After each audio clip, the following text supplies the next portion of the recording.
Gini kacau sebati. Dia jatuh-jatuh ni biar tak apa. Cuma kalau dia keras kita buang je lah, kalau sikit-sikit.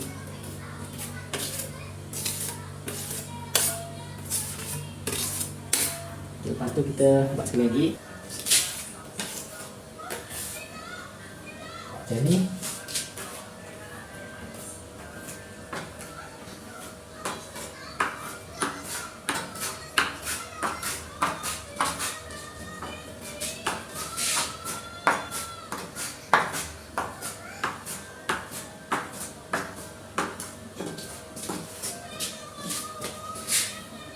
Yang ni kita buat gini. Kita nak lembutkan lagi presi kompang ni, dia tak keras lah. Kita buat lagi lah. Ok, yang ni kalau kita nak buat, tak boleh lah ni, pasal dia dah hampir keras. Tekan sikit je. Kalau banyak, nanti kan dia akan jadi garis.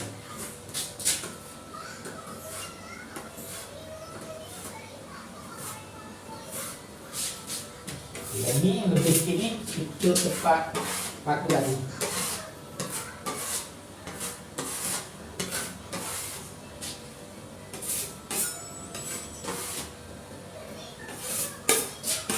Pada baru kita buat ni,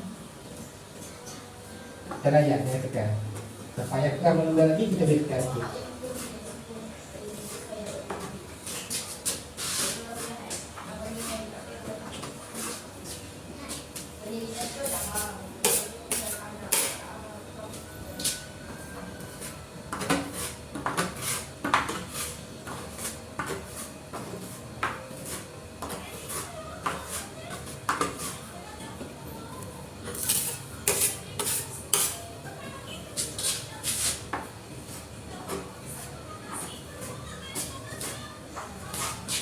Ini layan yang tekan. Kalau kita tekan lebih sikit, dia akan jadi gini, bergaris. Jadi kita jangan tekan lah. Kerana tu kita dah layan pun sama juga, dia bergaris. Jadi kita biasalah, buat biasa lah. Layan je lah. Walaupun dia dah bergaris, kita lihat je lah. Buat lagi macam ni.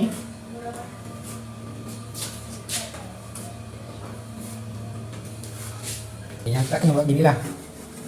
Dinding plaster lama dengan plaster yang baru ni kita kena buat gini. Tujuannya kita nak samakan plaster lama dengan plaster baru. Kalau kita tak buat gitu, dia akan jadi gini lah. Dia akan jadi gini, tak sama dengan dinding lama. Jadi sebab tu kenapa kita kena kikis, supaya dia samalah.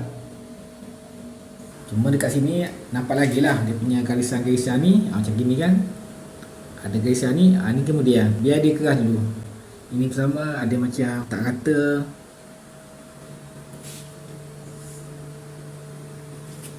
Ini pun sama garisan ni.